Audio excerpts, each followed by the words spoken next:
Mechanical है, सिंचाई भी वो मैकेनिकल करते हैं और जुताई खुदाई सब कुछ मैकेनिकल ही करते हैं। इवन देन जब फसल को निकालते हैं वो भी मैकेनिकल ही 100% करते हैं। वो ताजुब में थे कि बगैर मैकेनिज्म को लागू किए किस ढंग से आप लोग नंबर 1 पर हैं। मैंने उनकी जो मशीनीकरण की बात देखी और उत्तर प्रदेश में आमंत्रित किया कि हमारे यहाँ जो कृषि क्षेत्र में यदि आप अपनी टेक्नोलॉजी हमें देते हैं तो दुनिया के पैमाने पर हम शीघ्र ही नंबर 1 पर आएंगे। हमारे पास अद्भुत क्षमता है, लोगों के अंदर काम करने की ललक है और चुनौती को स्वीकार करने की ललक है। हर स्थिति में हम जीतना जानते हैं और उत्तर प्रदेश के नौजवान, बुजुर्ग, युवा सब लोग मिलजुल करके उत्तर प्रदेश को आगे बढ़ाने में लगे हैं। इसके साथ मैक्सिको में चॉकलेट और डेयरी उद्योग के बारे में चर्चा हुई, काफी उद्योग के बारे में चर्चा हुई।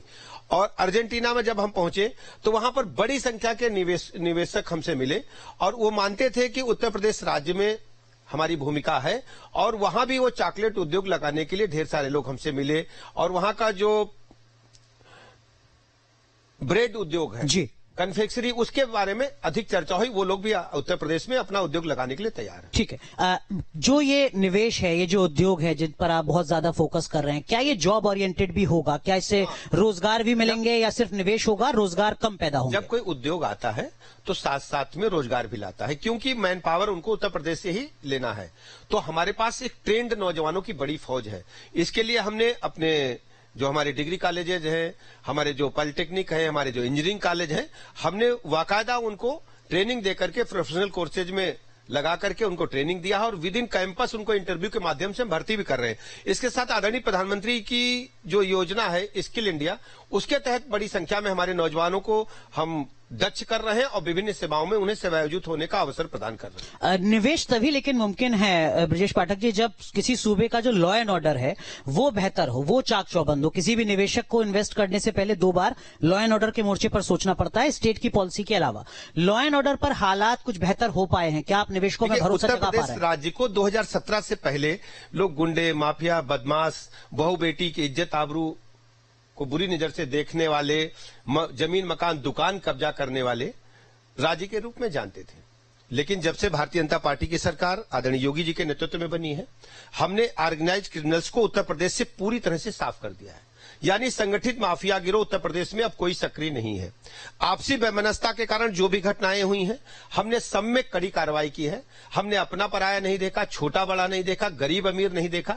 जिसने भी कानून तोड़ा है उसको कानून के तहत कड़ी कार्रवाई की है और उनको सजा दिलाने का काम किया। पहले मुकदमों में FIR दर्ज हो जाती थी, मुकदमों में पैरवी ठीक से नहीं होती थी। आप इधर देख रहे होंगे लगातार जो अदालतों में है सजा का प्रतिशत बढ़ा है और बच्चों और महिलाओं के प्रति अपराध थे उनमें और भी अधिक संजीदगी से हमारी सरकार काम कर रही है, हम पैरवी कर रहे हैं।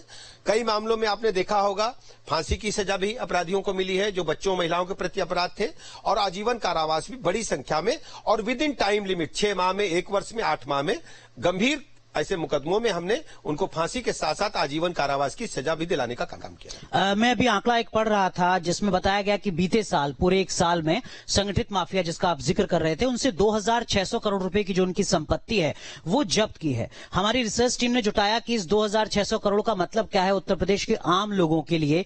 तो इस 2600 करोड़ का मतलब है 75,000 मकान गरीबों के लिए, 2600 स्कूल उत्तर प्रदेश में बन सकते हैं इस रकम से, 100 अस्पताल बन सकते हैं जिला अस्पताल के स्तर के, 5 करोड़ गरीबों को 3 महीने तक मुफ्त इलाज मिल सकता है, और पूर्वांचल एक्सप्रेसवे जितना 4 लेन जो हाईवे है उतनी ही दूरी का वो बन सकता है सिर्फ उतनी रकम से जितनी की संपत्ति आपने जब्त की है संगठित माफियाओं से।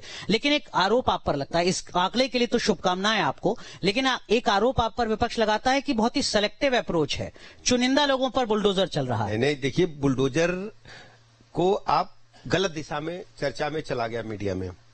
देखिए, भारतीय दंड संहिता में और गुंडा एक्ट में, जिसको हम गुंडा अधिनियम भी कहते हैं, गैंगस्टर अधिनियम में साफ साफ उल्लेख है, यदि कोई व्यक्ति अवैध संपत्ति, किसी की जमीन कब्जा करता है या अवैध अर्जित की हुई धनराशि से वो कोई प्लाट, मकान, दुकान या बिल्डिंग खड़ी करता है, तो उसको जब्त किए जाना का प्रावधान गुंडा और गैंगस्टर अधिनियम में है। उसके तहत हम उनकी जमीन को जब्त करते हैं, उसको सरकारी खजाने में जमा करते हैं, और यदि बिल्डिंग नजूल पर बनी है, नक्शा नहीं पास है और वो त्रुटिपूर्ण ढंग से बना करके समाज में अन्य रहने वाले लोगों के लिए खतरा उत्पन्न कर रही, उसको हम ध्वस्तीकरण की कार्रवाई भी करते हैं। ठीक है, लेकिन एक और सवाल इसी से जुड़ा, मैं अगले मुद्दे पर आऊंगा, वो ये कि जो प्रायोरिटी है सरकार से ज्यादा नेताओं की, संगठन की, वो गैर जरूरी मुद्दों पर ज्यादा है। मतलब किस फिल्म का विरोध होना है, किस फिल्म पर बैन लगना है, लव जिहाद को लेकर क्या एक्शन लेना है, बुलडोजर किस पर चलना है, किसी एक खास समुदाय पर ज्यादा सख्ती बरतनी है, ऐसा है कुछ? नहीं, मैं आपको समाज में ढेर सारे लोग एक साथ काम करते हैं, लोकतंत्र है।